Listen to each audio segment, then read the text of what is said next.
And we're back with Jess Elis. Jess, this is your first time on. People may know you as, or may follow your account through Rehab Code, but for people that aren't familiar with you or the work you've done, can you tell us about yourself? Yeah, so I'll be quick. I've been practicing for 16 or 17 years now. I've seen every setting you can think of. But the last decade, I've worked in leadership roles within Exos and then 2 NBA teams, the Portland Trailblazers and the Knicks. I've now moved back to Phoenix and starting Rehab Code, which is my education company. And I do some consulting on the side for pro athletes. Yeah, the listening to you on other podcasts and following your social media, just seeing the amount of different settings you've been in and the different roles you've had is extremely unique. And with Rehab Code, a lot of your week now and energy is spent on mentoring younger clinicians. And I reached out because you had a really great post maybe a month ago at this point. I think the title was The Evolution of a PT Career. And you kind of tricated these phases that I think can be super helpful to discuss and that I think a lot of clinicians can resonate with, or students will be able to resonate with down the road. And because of your work in all these different settings and your own career arc, and now mentoring so many younger clinicians trying to find their path through this kind of weird career that a lot of us find ourselves in, I think it'd be a really helpful conversation to have. So maybe we just start with your general kind of framework for those 3 phases that you discussed in that post, and then we can kind of go through each one. Yeah. So first off, I'm a realist. So I'm going to just be as honest and authentic as I can be in this scenario. This is not a rah-rah motivation. You can take anything on. It really is putting in the work and understanding that no one is here to save you. No one is here to help you out. That is the number one thing.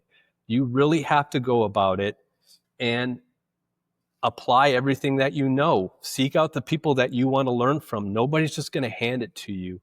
And I think the fact is we get so much information just provided to us for free that I think we all become very lazy and complacent in knowing information and declaring information. And there's a difference between walking the walk and talking the talk. And I've talked about this before, but this is procedural versus declarative knowledge. And there's a big difference between that. But I break up the phases of the evolution of PT into the first one being the imposter syndrome. And I think that we can all agree that we've started here. And I think it's the byproduct of our education system. We do not mirror the same education format as a doctor. Most of us, enter the profession as generalists, putting as much emphasis on neuro PT as in ortho, as in wound care, as in geriatrics, as into pediatrics. And now we are stuffed into a specialty. And instead of being a professional student for the last 4 years, we become the professional. And we have to generate revenue for our employer. So I think that is the huge issue when we first walk in is we usually would get answers to the exam to see if we were right or wrong. And we were able to take an exam to see if we were at a level that we should to continue to pass. And then in practice, that's not applied anymore. The fact that we become professionals and not professional students is also a big issue because we still want to have our student mind because we're taking cases home because we're trying to do the best for our patients. And in doing so, you start to find out that you don't have the answers and you're kind of living this imposter syndrome. Yeah, so we can just stay here instead of highlighting the other 2 and just dive into it. The phase of imposter syndrome, you outlined it in the post as this like brand new grad to 2-ish years, but this is fluid and that could be longer for some individuals or shorter. And it's a spectrum, obviously. But when you have these discussions with newer clinicians in this kind of imposter syndrome phase, what are the things that clinicians can do in this period of time? What are the best opportunities, best things to help set them up for a successful start to their career? I think for one, take a breath. You're not supposed to know everything. And there's one point in your career when I don't know, let me look into it, or I don't know, can you help me on this case, to another colleague. This is the only time in your career where this should be expected. And instead, I think we don't want to show our novice mind to others or our patients. And what happens is, one, what I notice commonly is you start to overtalk because you're compensating. And what you're doing is you're over talking to your client or your patient. And the number one thing as you strive for mastery is the patient has the answers. You have to listen. And it's much more of a, I'm going to prove my knowledge base to you in this setting or this follow-up so that you can continue to trust me. And I think that is a bad habit. And it's, again, feeding the imposter that we all feel. I think the other thing is you need to step back and see who you're working with, because that will kind of measure where you're at in a setting. And if you look to say, I wouldn't ask that person or that person, I may ask that advice, and you're 1 to 2 years out, you're not in a great setting. And that should not be the measure of you being good or bad. You need to go find somewhere else. Or on the other end, if you are in a very high level clinic, and I had this talk with a mentee a few days ago, she wants to accelerate because she's with all of this knowledge, all of these really high level people. And again, it's like, if this was a summit, you're at the beginning and you're seeing people higher up on the summit. And what you're looking at is, how can I accelerate or run to where they're at? And that just isn't going to work. You're going to burn out, you're going to lose energy, and you're going to be comparing yourself to an unmeasurable stick. Yeah. How do you balance that side of a potentially really motivated brand new clinician that feels like they need to learn all the things, take all the courses, quote unquote, accelerate their learning, especially if they're surrounded by a ton of great older clinicians that they really look up to, versus taking a breath, understanding that there's just going to be a lot of reps and practice and failure that's just going to occur in the day-to-day clinic, but not really extending themselves from a learning perspective or reflection outside of the clinic. How do you balance those two things of pushing really hard versus being too laissez-faire? I think you got to understand that you're creating your foundation. And just like the bell curve or the Gaussian curve of data, you want to make sure your data, which is every client that walks in the door, is good. So I think for one thing, you need to disapprove or approve your thinking process to see if it's the right thing. And there's a few things that you need to kind of focus on. This is kind of a bigger topic, but for one thing, early on, you need to focus on communication and clinical reasoning. You are developing your reasoning. And that's all based on what you've learned foundationally in school, what you're seeing from the practical or application side, and then your cognitive biases that alter the way that you think, and keeping those at bay. So the issue that I have is when everyone talks about the basics, know the basics well. We can go into that later too. But the basics, you have no foundation there.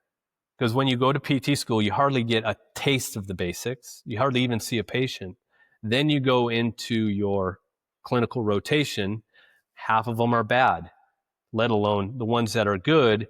You're still not getting a great rep total. So now you go into your profession to learn the basics, not just apply the basics. You're still learning. And what happens is you apply these and you're not getting the results that you expect. And what you start to do is you either blame the patient You blame the basics, but you don't blame yourself when the whole time you suck.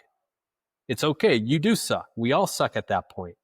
But you have to understand that it's you and that it is the fact that you're still learning. So instead, what happens is they throw the basics away. They look on IG. That looks cool. I like that exercise. Have no principles or framework why they like that.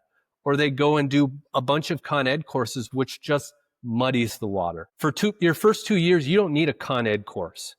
I'd love you to take all of the rehab courses. I'm not going to sell it to you if you don't understand the basics. But if you're going to take one, you should take mine because I'll give you that good framework. But in general, what I'm getting is just focus on what you learned in school. What if what was taught in school is outdated and maybe not something that's the best starting point? Great question. I had some bad foundation when I walked in. I do think that what are the basics? I think the basics are if you're in the orthopedic world or the sports world, when I talk about the bridge between rehab to performance, I call that the true bridge is pathomechanics, understanding pathology and how it alters mechanics. I think that's a really good start. So understanding biomechanics and understanding physics and understanding how you generate torque, the expression of force, I think those are foundational. Understanding that and then understanding what will look bad if something goes wrong. I think structurally, from a biological level, we should have a good understanding. This is our bread and butter from our profession. And then you pull in clinical reasoning. I'm a big fan of Maitland. I think it's the best cognitive framework when it comes to a deductive lens to create a hypothesis to then funnel it to an outcome and then figure out what happened there, because from there you start to create clinical patterns. And when you create clinical patterns, then you can rely on your heuristics and your biases. But if you don't have good framework, those are bad shortcuts. But from the analogy that I looked from 0 to 2, it's like you're starting your summit. You're starting to climb the mountain and you have the map. And you're very much more looking at algorithmic thinking, protocols, step-by-step twisting of the trail, and just following that. That is where 0 to 2 is. I'm sure you've talked with plenty of new grads where they start a job and maybe they are immediately overwhelmed, frustrated, feel like they have a lack of guidance, and they maybe switch jobs really quickly, or they're already on their third job and it's been a year. And there's this balancing act of trying to find the best setting as a newer clinician versus maybe it's always the grass is always greener on the other side, or the constraints of the city or the region they have to live in. There's only so many options. How do you go about some of those conversations with these newer clinicians that are trying to decide or have already gone through multiple clinics within a few years? I would say look at yourself in the mirror. I mean, you can't run. You can't run from our profession. Now, that's not to say that there are a lot of bad when it comes to the standard of care, and that's the byproduct of insurance and the revenue model that we're kind of stuck on. But I do feel that if you're signed up to work with an employer and you're 1 foot out and you have a side gig and you're honoring your side gig more than the employer that's paying you for 40 hours, then you can't serve 2 masters. Then go just do the thing that's your side gig and go for it. Like, it just seems like a real half-ass way to go about your early years of practice. And I think it's such a valuable piece to understand the limits in our profession and squeeze the juice that the fruit that is provided. Nothing's perfect, but what can you take within this setting that will get you better? For me, I was in a cookie cutter. I was seeing 30 patients a day, but I had orthopedic surgeons across the hall, and I worked 4 10s. And on my day off, when I wasn't doing my documentation, I would go and watch a surgery or 2. And I really got good at understanding post-operative care and starting from the surgical table to the clearance process. And I did that for 2-3 years, and I got a lot out of it. And I also got the way, the nuances of how to talk to an orthopedic surgeon in their world.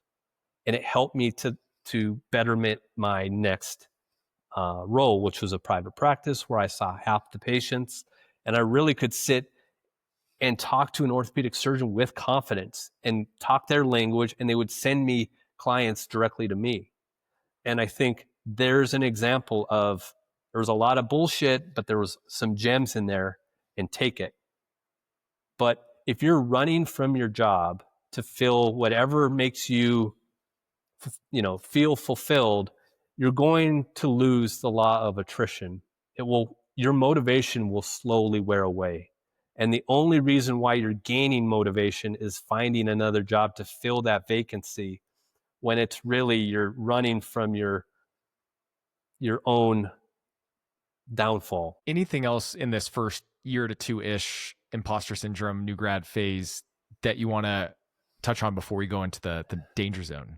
Yeah. I would say understand that confidence and competence are different, and don't get tricked.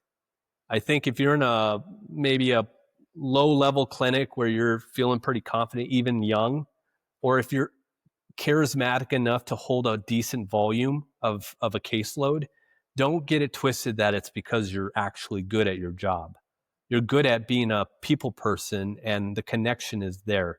Don't get me wrong, that's half of the battle to be busy, is to have the personality, but don't get high in your own supply. Delusion's a hell of a drug, and you need to make sure that what you're doing from a clinical side is actually good. So that would be my only piece from this transition zone, is make sure that it's a level of competence and not confidence. There's this slow transition to the danger zone. You call it 2 to 5-ish years post-grad.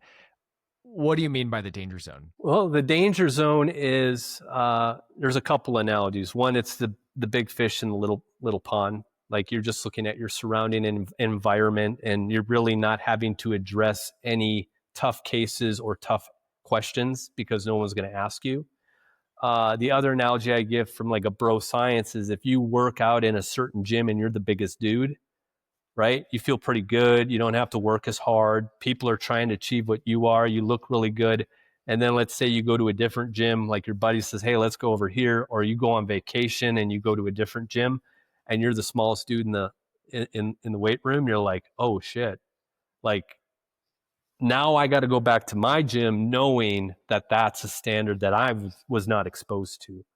And I think that is where the jack dude that's going to give you all the answers of how to get there, that is the mentor that you need.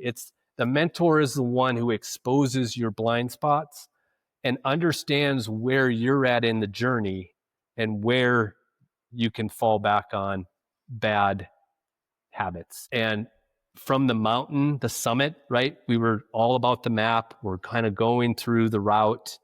Now we're at this split in the road in the danger zone. And one is, you can go left and it looks really treacherous. There's a lot more shit. It looks a lot of effort. It looks like I'm going to have to put in a lot of time. And then you go to the right and it's this nice carved out trail, no issues. And it looks like it's actually going into a descent. And I'm like, okay, that looks actually pretty comfortable there. Mastery to the left, complacency to the right. And what happens if you turn right on complacency, you will clock in, clock out, and just be an average Joe, just doing what you want to do, trying to pursue other energy in your hobbies, your family, etc. But knowing that most of your life is through your career and your job, and you're really tired of that scene, which is just this kind of downhill walk with nothing to look at. The treacherous has a beautiful scene. It's a lot of work. And once you get up top to the summit, it's the best view. Finding a mentor, there's a lot of people that provide mentorships that say they can be a mentor for you. There's a spectrum of a good and bad mentor. What are things that you recommend clinicians look for when trying to find a clinician in their clinic or in their city or online to help provide that mentorship and helping them along versus maybe some more concerning or red flag mentorship traits? That's a great question. And I know this quickly whenever I meet a mentee that I want to invest time into them, or if I want to talk to someone that is on another level, is how they ask questions.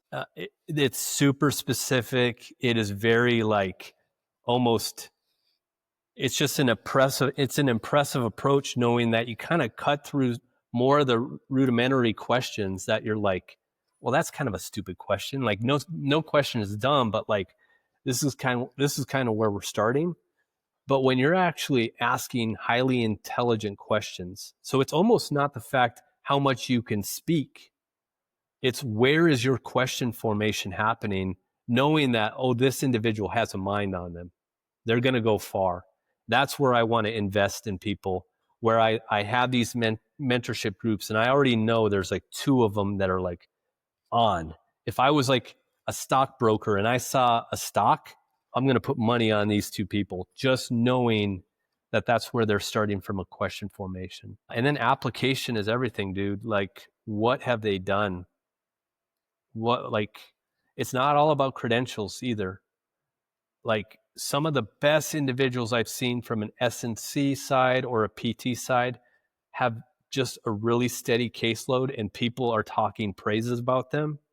And you go and watch them and they're like, oh yeah, this is the real deal. This isn't charisma. This is like, they're really good at their trade.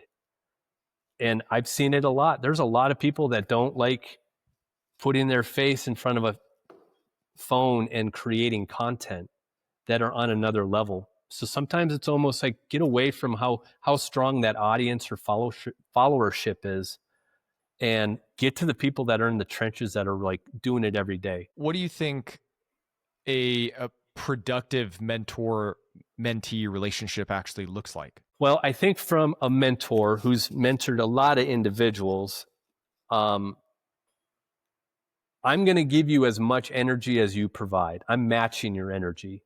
So if you come into sessions having done the things I had asked, or making modifications, or saying, Jess, what you had told me before, I did it to 3 other clients or patients and I got this result, I love it. Because to be honest with you, mentorship is all about just taking the torch and giving it to someone else because somebody gave it to me. So if I see that what I told them they're actually doing, that's exactly what I want to see. So the application of what I provide is probably the best thing that I can see from my end. And then from the mentee looking at the mentor, I think you got to respect their time. I think a lot of your questions should be filtered 2-3 times before you talk to them, because I think a lot of what you can find can be easily done on your own. Praise them, show your gratitude, tell people about them, because mentors want to hear that too. They want to have people know who they are.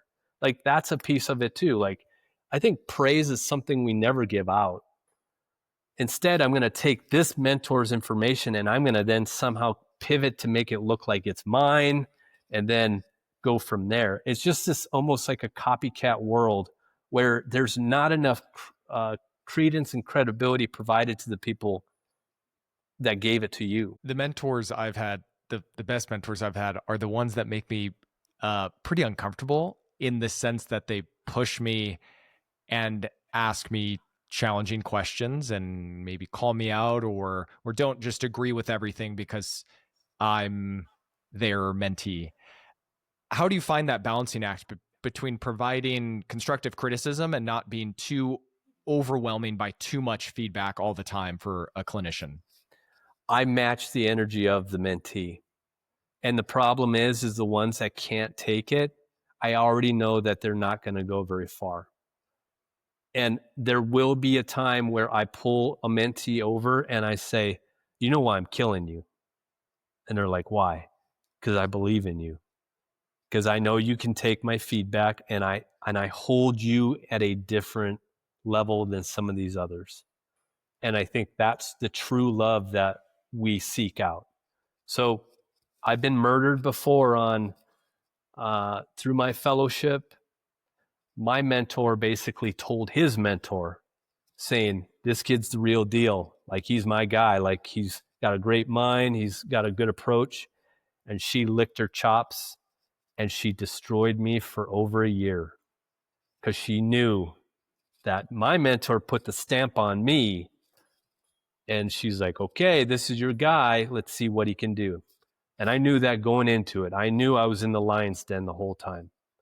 And it was, instead of being like, poor me, this isn't fair, you're not saying the same stuff to these other people, I knew exactly where it was coming from. Anything else in this 2 to 5-ish year danger zone range that you want to touch on?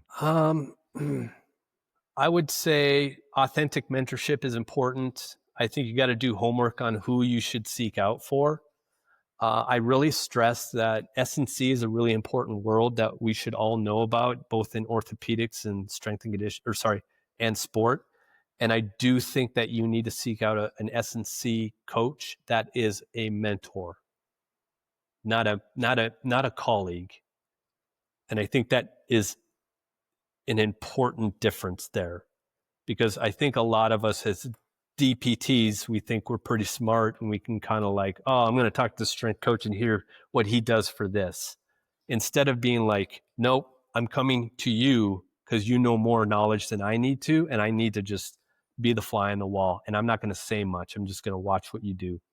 And if you can get with a track coach or a strength and conditioning coach that is in the trenches, coaching groups of athletes, getting good buy-in, getting good connection with the athlete, there's so much value you can get out of that. Not just from a S&C principle side, just the interactions that are not as natural in our world as PTs. All right, let's go to phase 3, I guess we'll call it. Till death do us part, 5 years to retirement. It's a long phase, unless people drop out of the profession before then. But what does this phase look like? Yeah, it's like any marriage, dude. You can have a happy marriage. You can have a marriage that plateaus. You can have a marriage that you're very spiteful to your spouse, or you have a divorce. That happens at that point.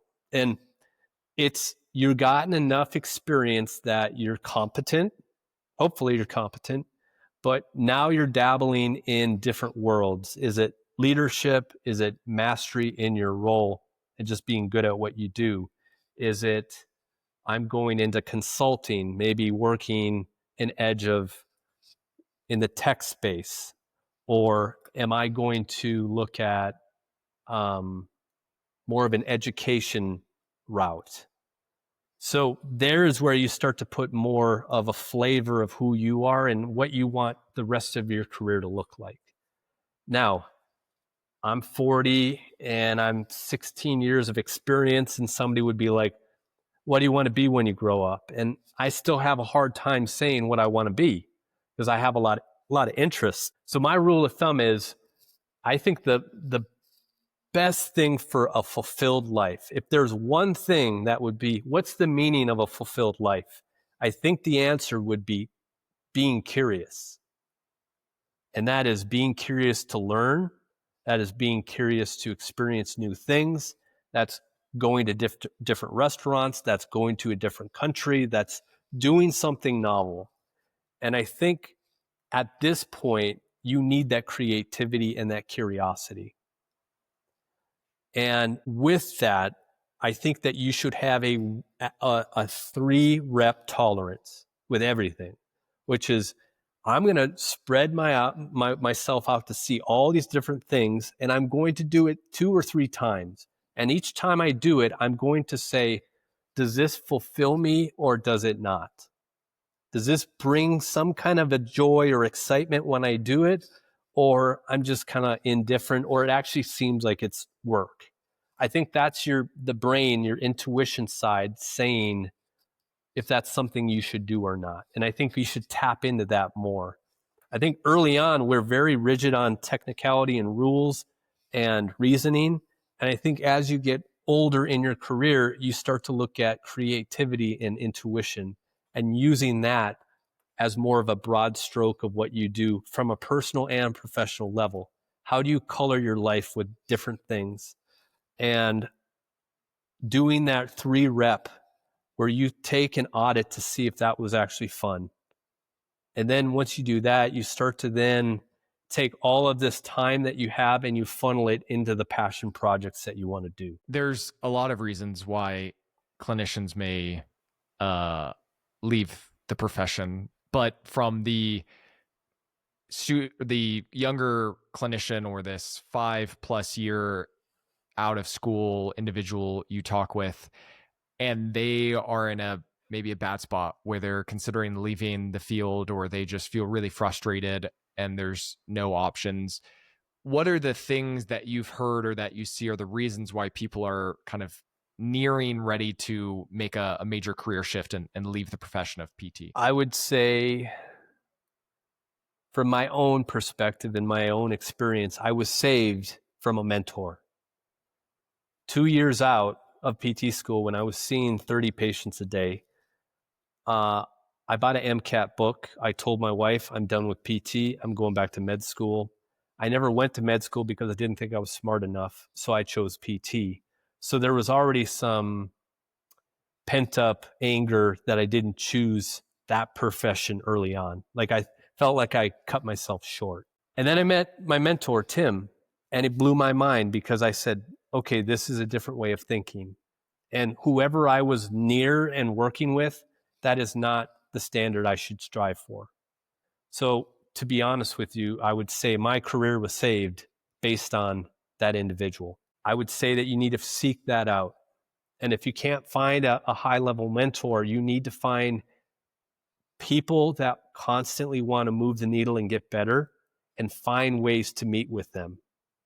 Because I would do that as well. I would find people in the valley and we would meet on a Saturday for a few hours and we'd say, what are 3 things that you're bringing to us that you saw this week? And I'm going to show you 3 exercises or techniques that I've done. And it was free. And we were relying on each other, saying, we are not going to be a byproduct of where we work. We're going to find the people that want to do better. And those are the ones that leave, those are the ones that 10 years, they're still passionate about what they're doing. Because at that point, guess what happens? You get really good. And then it becomes fun because you've done it so long and it becomes so natural. It's just your thinking process is almost you're in the flow. And that's where you want to get to. Has there been the flip side where it's obvious based off discussion with an individual that they probably should make a career shift, in the sense that maybe physical therapy is not the right match for them? And if so, how do you kind of navigate that challenging conversation? I mean, I know a few people, one individually that I've worked closely with through the years. And here's the thing. There is this guilt that people can feel when they know they're not in the right setting and they've invested so much money and time. And I would say kudos to the people that pivot and choose a different profession, because that is by far the bravest thing they could do, which is make the decision, full steam ahead, and do it. I would just say, if you're going to do that, you really have to reflect. You really have to figure out what that next step is, and you got to hit the gas pedal and just don't look behind. And the other thing is don't look at it as an issue. Like, you still can use this framework, this information, and how do you pivot to do something maybe similar, or at least use that in a strategic way.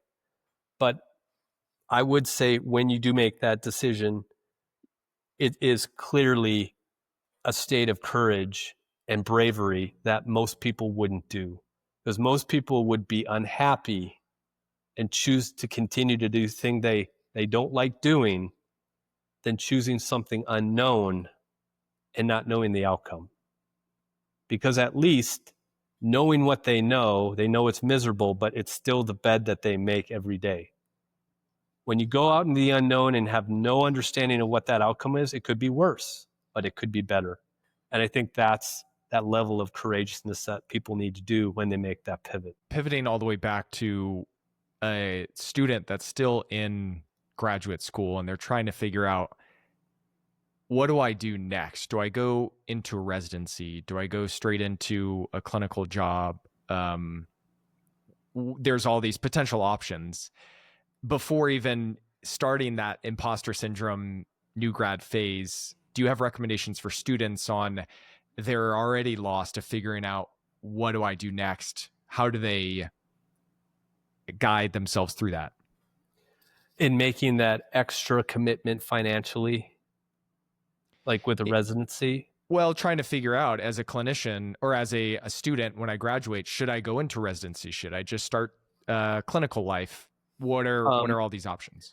Yeah, I think you got to first understand where you're at in your profession. Are you a late bloomer? So, like, let's say you've started a career, pivoted, now you're in PT school, you're got a kid, or maybe you're married, you're 32, 34, and yeah, I don't think you're meant for residency at that point.